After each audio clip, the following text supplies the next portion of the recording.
patawarin mo ako ha, at Sabat na Sabat pero kailangan ko magpahinga muna. Kasi ito'y ginawa mo naman sa araw ng kapahingahan, magpapahinga rin muna ako. Kasi talaga sobrang sakit ng ulo ko, sobrang init sa Jensan. Para tayong nasa Pugon, sa Jensan. It hasn't rained for months, sabi ng mga kapatid. Ilang mga buwan na ang di umuulan sa Jensan. Grabe, parang Egypt. Sa sobrang init. Sino ba nandito sa ano sa Middle East? Ayun ang mga nasa Middle East, nakaranas yan ng walang tag-ulan. Sobrang init. No? Sa Jensen, init na init. Grabe. Pero nagba-basketball pa rin ng hapon. Yung mga pastor natin doon, natindi. Hanga ako sa mga pastor natin. Ano? Saludo tayo kay Sir Danny. Always nandito si Pastor Danny. No? At yung pagpapahinuhod sa Tagalog, malalim ito pagpapahinuhod, pagpapasensya. Yan. Sabi sa akin ni Sister Limlay, dito ba Sister Limlay?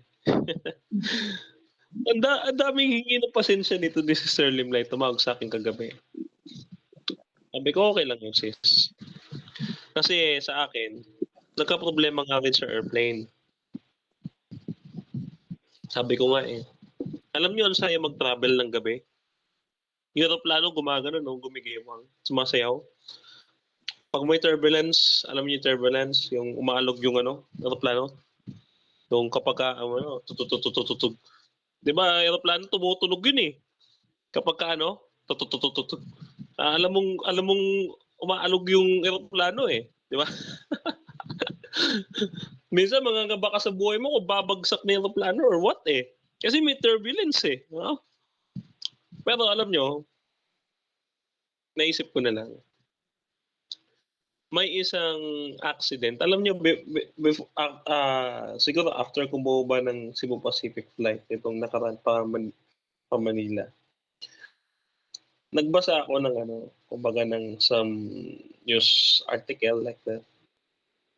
May accident na ganyan na from Cebu Pacific, Manila to Cagayan de Oro noong 1998. Magsakin sa sa isang bundok. Patay lahat. No? Higit 100, patay. Magsak eroplano. Ngayon, ito pala, 3 ang piloto. 3. Yung 2 supposedly dapat magpahinga. Palitan ba ng flight? So ito eroplanong to, maya-maya nagpapalitan ng piloto. Kasi di ba ang biyahe ng Cebu Pacific is every 2 hours. No? Actually 2 hours naman talaga pag Mindanao. Ngayon, nung inaral ko to, do may mga hindi ako maintindihan kasi hindi naman ako piloto or hindi ako nag-aral ng aeronautics. Yung mga piloto pala walang tulog. Hindi siya nakatulog. Kumbaga 1 oras lang siya natulog. Alam niyo mga kapatid, kaya pala nawalan ng control sa pagpapilot ng eroplano kasi walang masyadong tulog. Yan. Delikado yan walang tulog Ngayon, naisip-isip ko, galing akong Jensen to Manila, sumadsad yung eroplano, pak! Sumadsad. Ngayon, nag-runway. Tumigil sa kalagitnaan ng runway. Gulat nga kami Kaproblema, sabi nung pilot. Nakalapag na. So, nag-aantay na lang na umano doon sa pinaka sabi ko, makakapasok kaya ako dito sa online Bible study natin nagka-problema sa runway. O malabo. Sabi ko kay Sister Limlay, 15 minutes, akit na ako. Kasi matatagalan talaga dahil ayaw kaming paalisin sa seatbelts At saka sa ayaw kong patayuin. Ayun, so chine-check talaga nila. Nang matagal, sobrang tagal nilang chine-check. Grabe. Ngayon, dito papasok yung pasensya. Si pasensya. Kasi Instead na magalit ka, magmumura ka, magagalit ka, tagal-tagal, ano ba yan? Ganyan. Yeah? Gagalit ka. Hindi.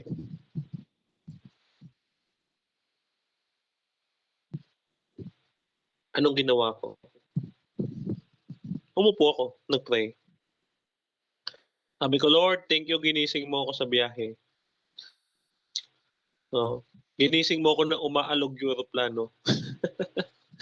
First time ko kasi yon na mag-aeroplano. So takot talaga ako para sa buhay ko. Parang nawalan ako ng tiwala sa Diyos. Pero alam nyo, natuto ko ng lesson. Natuto ako. Sabi ko, hindi na ako pupunta ulit na Mindanao. De joke lang. Hindi, ang lesson ganito mga kapatid. We should know that God is in control. No? Yan, pagpapasensya. Kasi kung laging galit, laging mainit yung ulo, di ba? Pagka mainit ang ulo, walang magagawa yan kapag may problema tayo. Yung pagiging mainit ng ulo. Kagandahang loob. Yan, kagandahang loob, ano? Kabutihan, isa lang naman yan. Pagtatapat. Etong tatlong ito, isa lang naman yan eh. Kabutihan loob, kabutihan pagtatapat. When you say pagtatapat, ito yung loyalty, honesty, pagtatapat.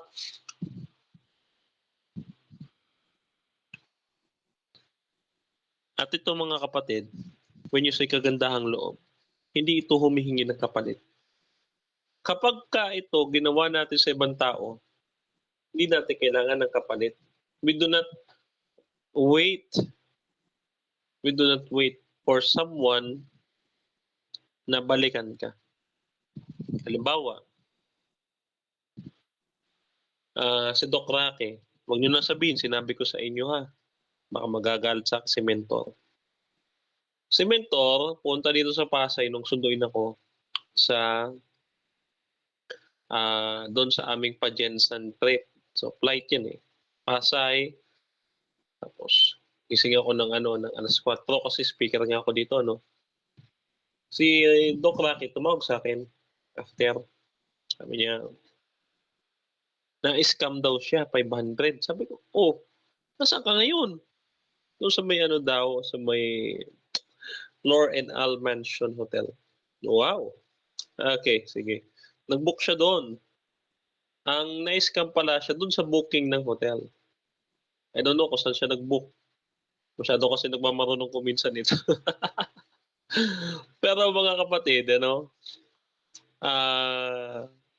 na-scam siya 500.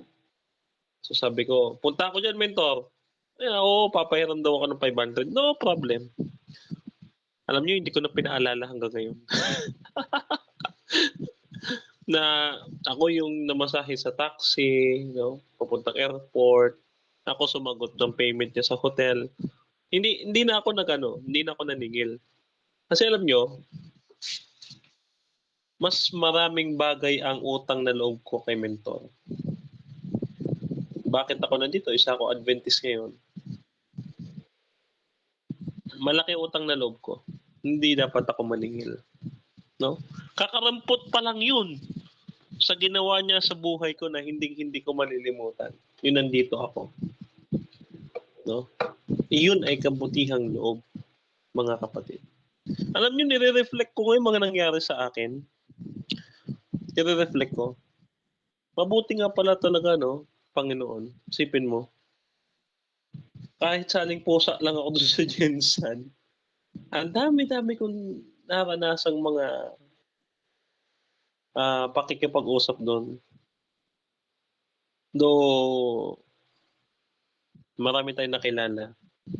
Marami tayong natutunan sa kanilang life testimonies. Yan yung nagpapalakas sa akin pananampalataya. No? Yan. Kaamuan, pagpipigil. Yan ay bunga ng Espiritu Santo. So itong kaamuan at pagpipigil, hindi naman ito comprises yung pagiging tahimik. Iba kasing tahimik sa kaamuan. Maamo means mabait. Maamo means maawain. No? Pagpipigil, nagpipigil, marunong siya magpigil. Ano ba yung mga bagay na pinipigil natin? Yung mga bagay na pinipigil natin mga kapatid, yung urges na kung minsan hindi natin maiwasan. For example, pagpipigil halimbawa, pipigilan mo yung isang bagay kasi may binabanggit dito. Di ba sabi diyan kanina binasa natin? Ayan o. Mga hayag ang mga gawa sa laman, sa makatuwid ang mga ito. Pakikiapid, karamihan, kalibugan, no? Yan. Minsan, gaya din ng paglalasing, kalayawan, itong kalibugan ay hindi mapigil-pigil. Sa Bisaya kasi iba tong pagka sinabi mong maglibog. Dito kasi sa Tagalog, kapag ka sinabing malibog, pervert yan. Sa Bisaya, maglibog, iba yun. No? Iba ibig kasi sabihin nun eh. So minsan, kapag ka may isang Bisaya na punta dito sa Manila, sabi sa mga Tagalog, sabi niya, maglibog ta. Sabi niya ganyan. Alam mo, minsan, pag napunta ang Bisaya dito, pinagtatawanan sa Manila, naalala ko yung taga-Negros na teacher ko dati sa nung high school ako. May teacher ako yung taga-Negros. Pag galit na galit, namin yung sinasabi, pisting niya maman. sabi nung teacher ko nung high school, sabi niya ganyan. Tapos may, ano ba, bumubulong siya, ganyan. So, yung teacher kong yun, hindi niya kasi ma-reflex yung dila niya sa Tagalog. So, punta siya dito sa Manila to try for opportunities na magturo. Tapang, di ba? Tapang. Alam mo naman yung mga kabataan noon. Yan ako, tahimik ako. Ako yung pinaka-paborito niya. Kaya instead na magturo siya at pagtawanan, tatawagin niya ako. Ako na lang daw mag-report sa klase. Tingnan mo naman itong teacher na ito, no? Ngayon, maiba ko, itong sinasabi nating pagiging pervert. Hindi lang naman ito yung hindi lang naman ito yung sexual desire. No? Kasi sexual desire, mahirap talaga pigilan yan. We need to have psychologists with that. Pero in terms of religious matter, perversion of the word of God. Minsan kasi may mga magtuturo. May pinagturo ako dati, devotional nung Catholic ako. Devotional Sabi niya ako. Wala na daw impyerno. Wala na daw langit. Sabi niya, bakit wala na langit? Wala na impyerno. Pinagturo ko. Nung pinagturo ko, sabi niya, wala daw langit at saka wala daw impyerno dahil ang lahat daw ng tao pupunta kay Kristo. Tama naman yun. Lahat pupunta kay Kristo pero ang mali, walang langit at impyerno. Kasi meron. May bagong langit at may impyernong parating. Yan ang sinasabi natin, perversion of the word. May mga nagtuturo, kaya babantayan ninyo. May mga nagtuturo. Galatians chapter 1 verse 8, tatapwat kami man o mga anghel. Nagturo ng iba-ibang helyo. Siya ay itakwil. Sumpain. Kaya ingatan natin, when we have a Bible study like this, we need to have conscience. You need to have reasoning. Para kung ano man ang ituro sa inyo, you must question it. You must condemn it, mga kapatid. In conclusion, when you say transformation in Christ, nung makakilala ka kay Kristo, hindi na ito yung mga bagay na nasa sayo, yung mga paglalasing, o yung mga pakikipagtalo. You must be Christ-centered. Do what the Master tell you. Kung ano pinakita sa atin ng Panginoon, siyang ating dapat na ipakita din sa iba. Kung makilala mo si Kristo, dapat may pagbabago na sa buhay mo. Kung noon naglalasing ka, dapat hindi na ngayon. Kung nagsisigarilyo ka noon, dapat hindi na ngayon. Kapagka nagsisinungaling ka noon, huwag ka na magsinungaling ngayon. Kung noon, lagi kang galit at magagalitin ka, ngayon wag na. Ibahin mo na. Kasi isa ka ng bagong tao, wag nang paulit-ulit. Kapagka ikaw ay nasa dating pagkatao pa rin, meaning hindi mo pa rin kailangan si Kristo. And we will go back to the first step sa pagtanggap sa Holy Spirit. Remember this, mga kapatid. Itong pang-apat na topic natin sa seryeng ito. When you fail na gawin itong apat, go back to number 1. Ha? Yun lang yun. Kapag dalawa lang yan. Katulad sa sinabi ni Papa Dritz. No? Dalawa lang yan. Kung itong series na ito, no? Kung itong series na ito nakita mong mali, then go back to number 1. No?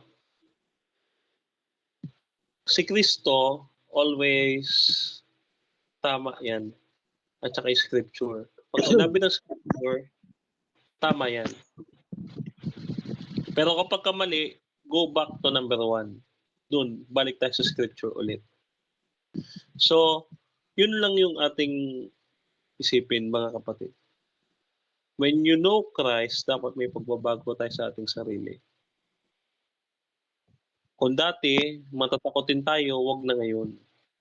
Kung dati, feeling mo ikaw lang sa buhay mo, wag na ngayon dahil may Diyos tayo sa ating buhay na dapat ay maging responsible tayo para ibigay yung lahat ng kapurihan sa Kanya.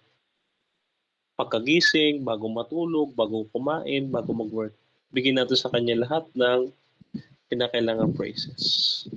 Okay? So, iyon mga kaibigan at mga kapatid, dahil pumasok na si Papa Dritz, no? Yan, pumasok na siya, ay good morning. At maging pagpapalat biyaya sa inyo ang ating naging pag-aaral na ito. Nawa na unawaan ninyo, no, na kapag nakilala na natin si Kristo, kailangan baguhin, unti-unti nating baguhin ang ating sarili para tayong maging karapat-dapat sa ating Panginoon. At bilang pangwakas, iniiwan ko kayo sa mapagpala at maibiging kamay ng ating Panginoon. God bless us all, mga kapatid. Amen.